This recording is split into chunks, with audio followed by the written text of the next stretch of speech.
Hello and welcome everyone. Thank you for joining us today. I'm Hannah, Product Marketing Manager at Tynes, and today we are talking about a challenge that's central to every security team: how to orchestrate incident response in a way that's fast, consistent, and scalable. Browser history artifacts are a perfect example of this. They're critical for forensics, helping validate alerts, reconstruct user activity, and uncover malicious behavior. But collecting and analyzing them is often slow, manual, and inconsistent. That is where Ahmad Aziz, security engineer at Booking.com, comes in.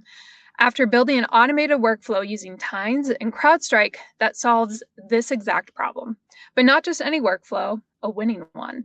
Ahmad was recognized as a winner in the Tynes story building competition, You Did What with Tynes, where builders of every background, level of experience, and savviness submit custom-built workflows ranging from practical to inventive to even outrageous that all join the Tynes story library.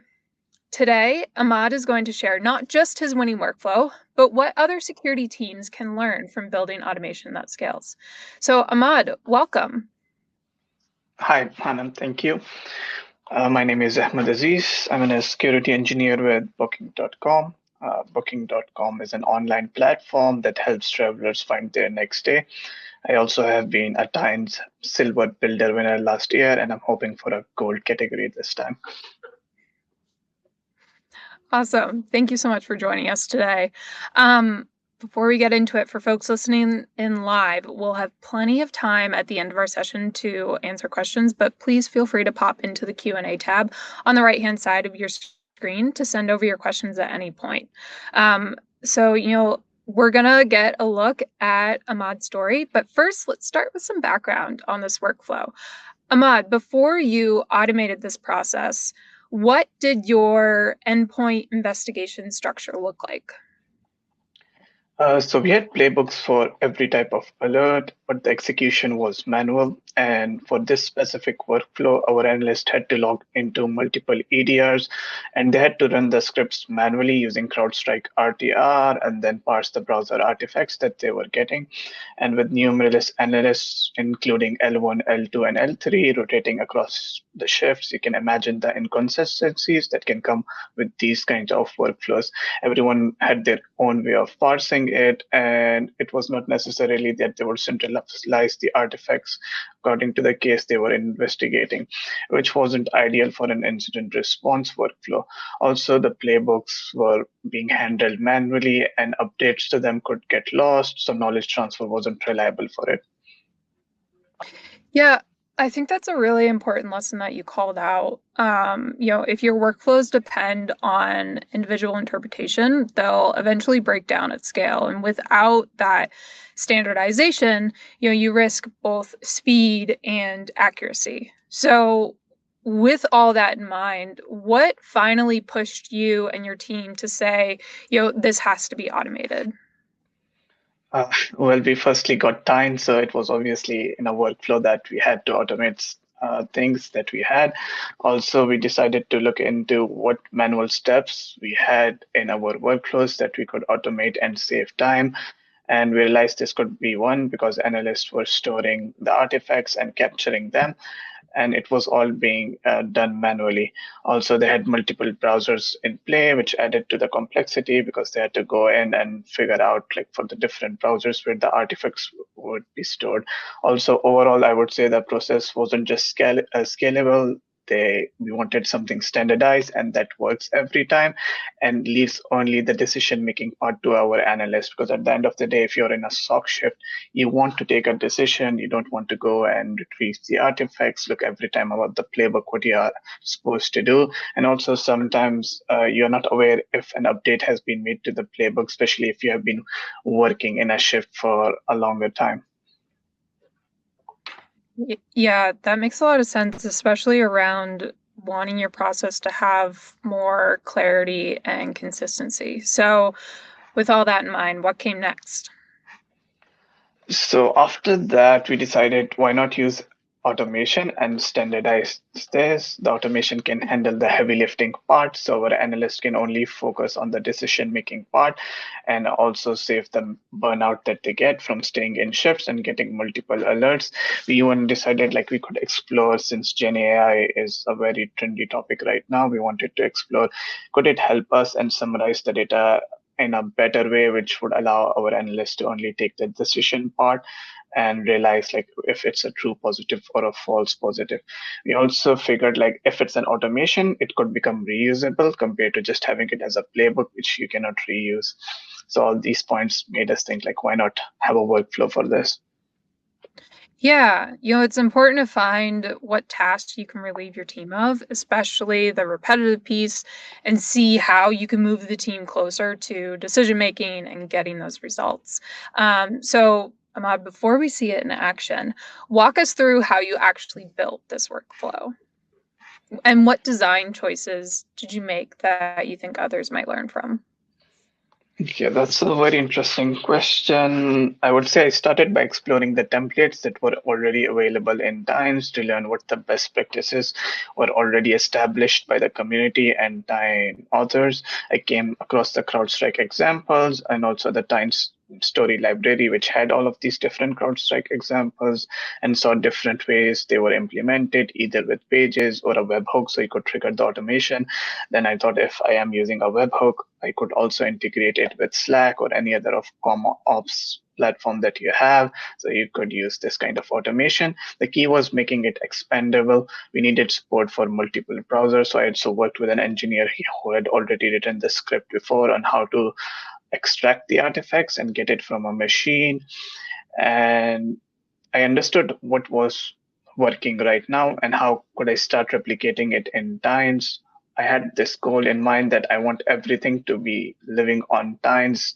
No dependency or maintenance is needed that would depend on any other platform except Times and CrowdStrike, which would be our target, because CrowdStrike has an RTR capability, which can be used to retrieve or do real-time response capabilities. It's a feature provided by the CrowdStrike platform. For visibility across the analyst, because we wanted to standardize it, I also thought like we could use Times case attachments and attach the artifacts to a case. So this would make collaboration easier and much more smoother for our analysts. So they would come in and they'll know for this specific case, the artifact would be there, and all they had to do was analyze and follow the playbook on what to do next if it's a true or false positive alert, depending on the IOCs that they see. Yeah, that last point you just made, I love that because you didn't just automate the workflow, you also thought about how different teams would interact with the results and collaborate together. And for other builders that are listening, the principles here are clear. Leverage what already exists, design for expandability, embed automation in the tools you're already using, and prioritize visibility for that collaboration. That's how you can really make automation stick.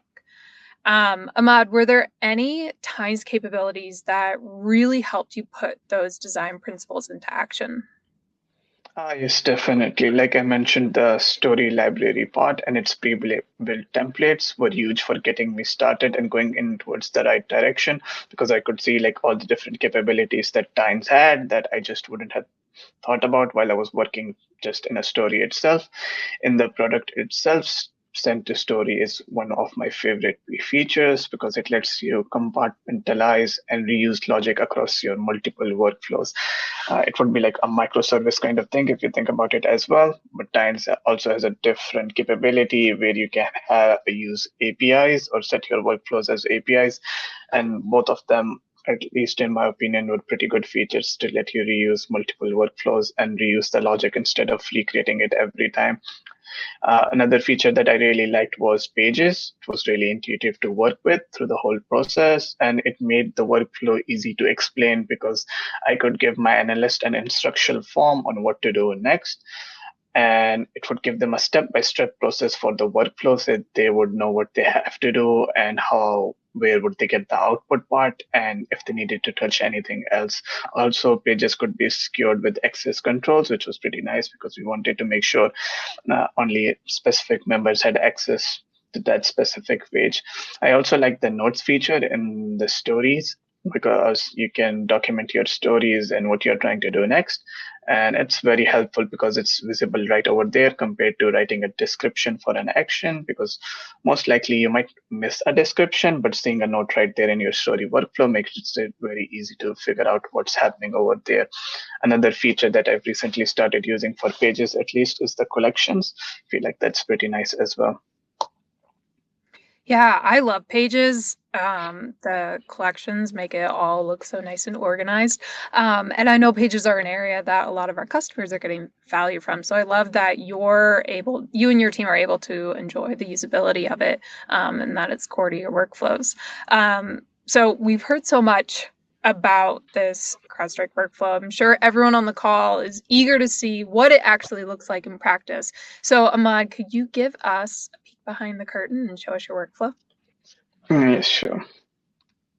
First, I'm sharing it in the Time Story library itself because I submitted it, and it's under the name of Retrieve Raw Browser History Artifacts from Devices in CrowdStrike.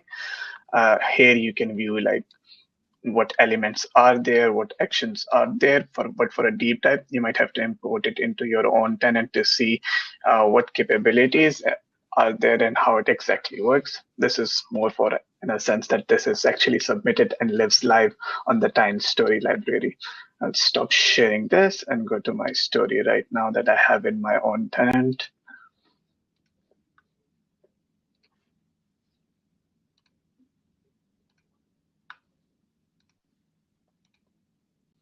I think you can see my story right now. Yep. Oh, cool. So as I mentioned, I'm using the notes capability here to document what this specific story does, which I really like because instead of writing a description over here, which I might miss, notes make it much more easier and much more visible on what things are needed and how it works. Also, the requirement parts, it makes it much easier to document what are required or what is required for this specific story to work. Here, I have two entry points. One is pages and one is the webhook. Hey, same idea here, like I wanted to use it in a way that could be reused and also make it easier for the analyst to use it. So hence I went pages for the analyst. And in the future, if I want to reuse this workflow somewhere else, I could use the webhook. After the entry points, there's some validation done to make sure that the required values are there. Otherwise, you show an error message in this path. After that, I have a trigger that makes sure if like the validation part is all right, then I'm setting up some variables for where the browser artifacts would live. So as you can see here, I have done it for different browsers, their artifacts directory path, and the different operating systems. As of now, at least for the submission that we have live, it supports Linux, Windows, Mac, and supports browsers, including Chrome and Firefox. I wanted to add Edge as well, but based on the deadline, I skipped it, and I thought like Chrome and Firefox are much more popular browsers that user would use.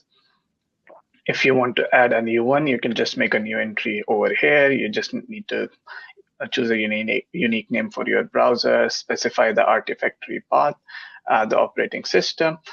This specific part is needed if you want to choose, because browser artifacts would live under a username that you have on your host. So it's like your operating system profile that you have. Profiles also exist for the browser itself. In this case, I have set up to retrieve all the profiles, but you can choose and make it in a different way where you want to maybe retrieve it for a specific user itself. After this, we are retrieving CrowdStrike device IDs. This is needed because CrowdStrike, how it works beneath the scenes is if you have a CrowdStrike EDA agent, you can install it on a device multiple times.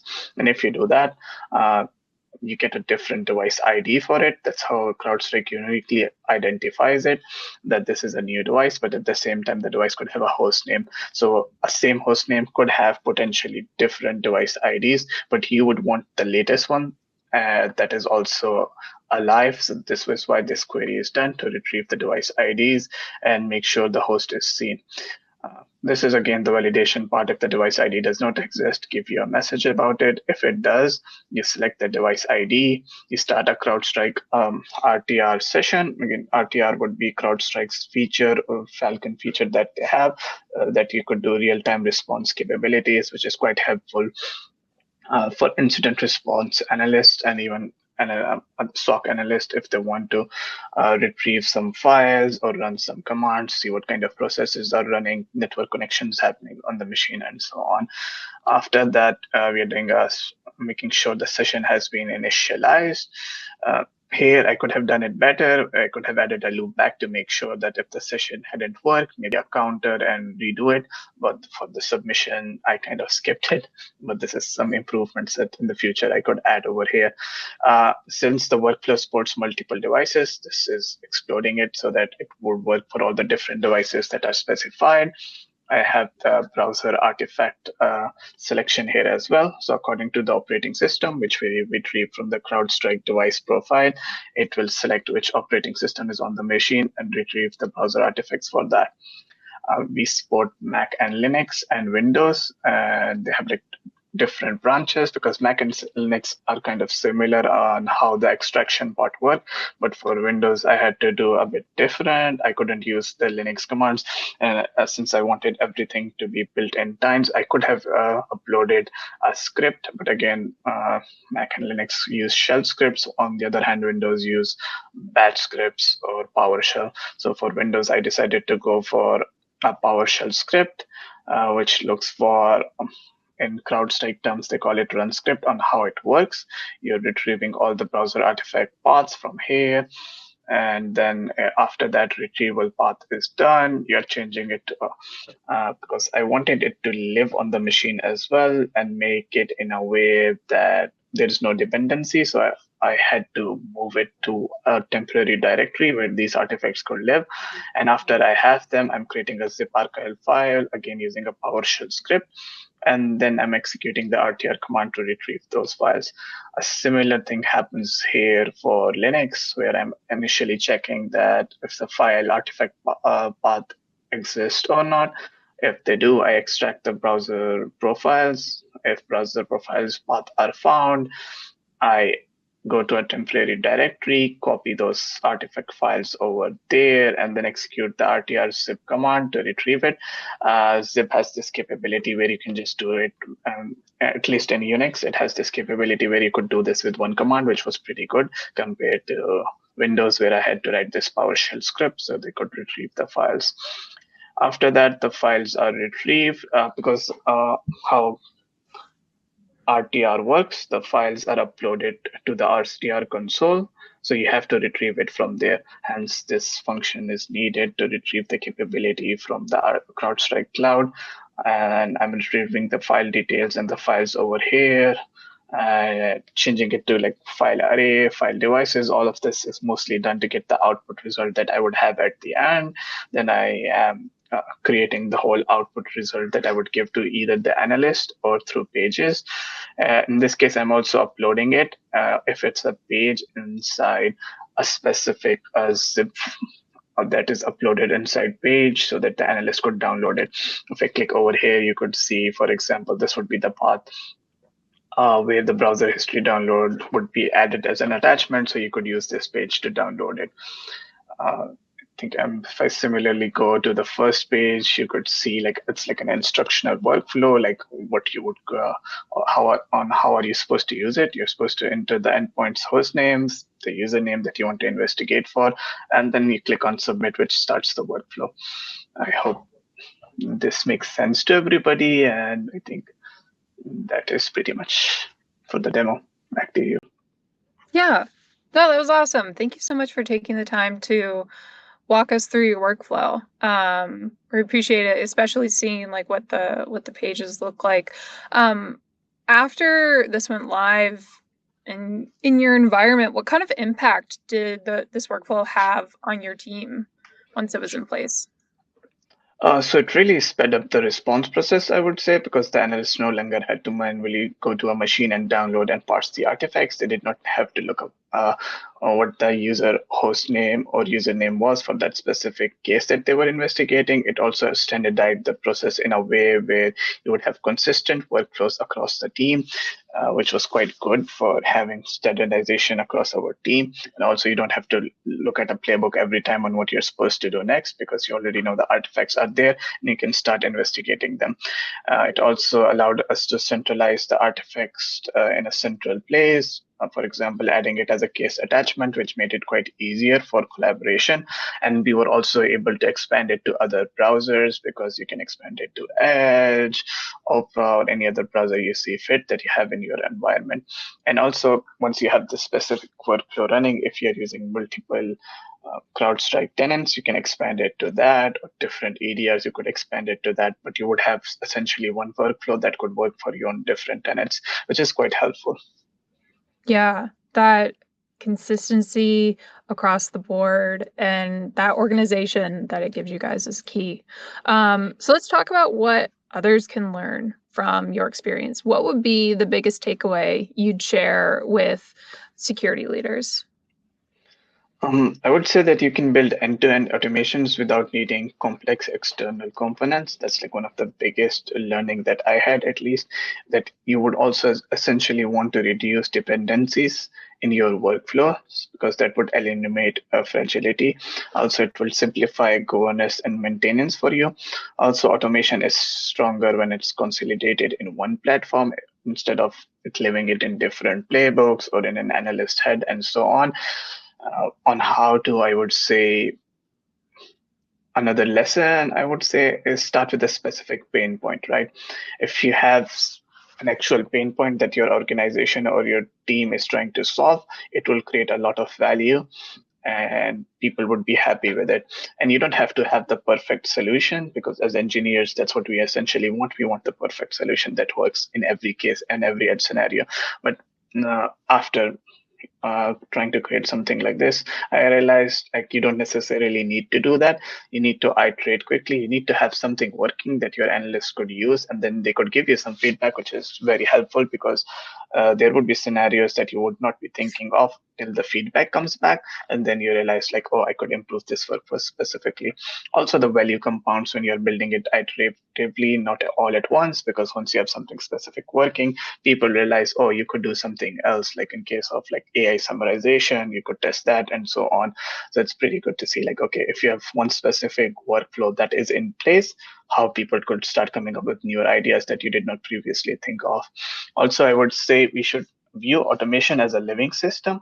We need to understand like which automations are specifically actively living in your system and how you could improve those workflows, and they should evolve alongside your detections that you're creating and how your team is working, I would say. And I would also mention that you need to involve your team in refining and expanding the use cases, since they are the ones actively working on SOC alerts. They know the best on what the pain points are and how they can improve it.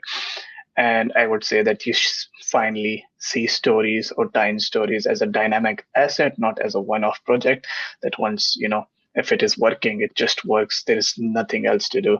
I would potentially say there is much more to do once you have an automation workflow working, because you could figure out cases that you not thought that you didn't think about previously. I also feel like AI in Times has come a long way, and I see a lot of value in Workbench to enhance some of the workflow that our team is already doing. Yeah, that's a perfect segue. You were talking about AI. What's next in the world for you and your team in the world of automation?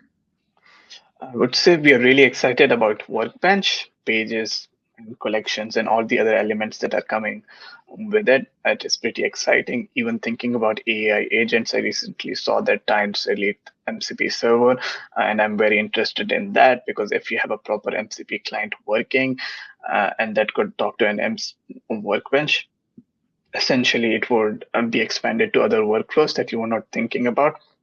Also, because how people think nowadays of AI, that you could have an API call and it would work. Essentially, it's not easy as that. You need like a standardized again way. That's why MCP protocol is pretty nice to see, because it makes it like in a standard way on how you could retrieve things through your API, which your essentially workbench agent does not need to figure out, and which could be different for different APIs that you're using. So having MCP clients and MCP servers and all of that coming together with an AI agent workbench, it seems pretty exciting, I would say. And I also feel like having AI into workflows makes the summarization part of the results very nice. And you don't have to write things from scratch, because your analyst would know essentially the summarization part is done. You have the workflow working, so you have the artifacts that they need, and they could essentially make a decision.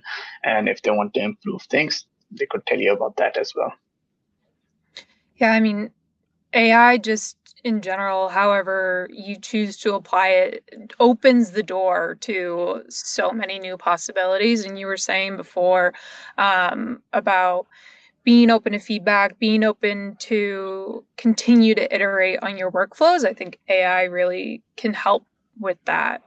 So I couldn't agree more. But before we wrap, I have to ask, with the next round of YDWWT now live, what made you decide to enter the competition initially?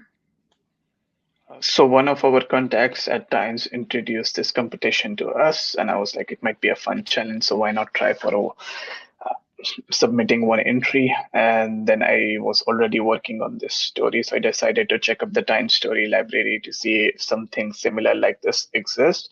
And I didn't see anything like it, so I thought, like, why not? Why not make a submission and have a challenge?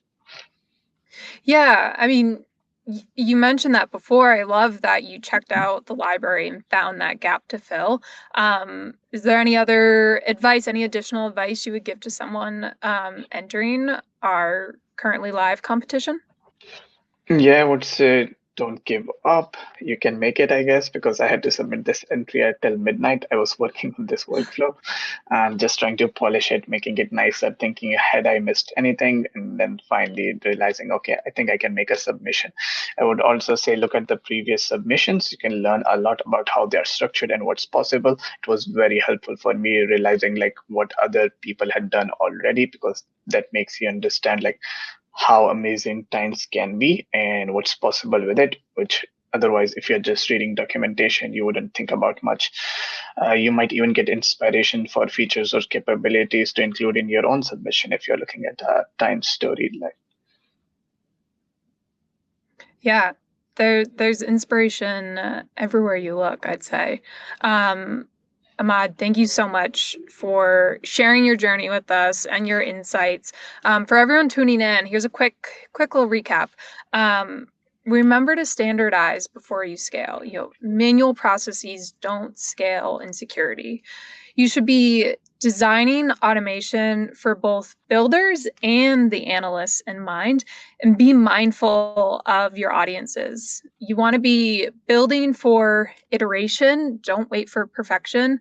And also think ahead to what AI can do for you.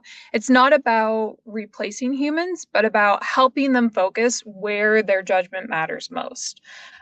Now, I know we've covered a ton, and I'm sure folks are eager to pick Ahmad's brain around what he thinks about building for a growing team. So let's open it up to audience questions. And Ahmad, how about we start with this one? How did you drive adoption across your team once this workflow was live? uh, like I mentioned previously, since this was a pain point that my team was already seeing, and I was targeting that, adoption was pretty easy because I gave them a demo about like what I had done, and they knew this specific pain point that I was targeting. So it was pretty easy to have that adoption once they knew like this workflow specifically exists and what it could do for them. And again, it comes back to solving a pain point that your team actually wants to be resolved compared to working on something you think that your team might want. So again, I would say like talking to your team and figuring out what are the pain points are very important to driving adoption across your team once the workflows are live. Hope that Yeah, answers the question. it does. Yes. No, I think addressing those pain points is you're making it relatable to them. It's something that they can connect with because they're like, oh, I have that pain too. This solves this for me. Sure, I'll hop on board. So I think connecting them with that in that way, I think, is a great way to be driving adoption. Um, what is your approach to iterating on workflows post deployment?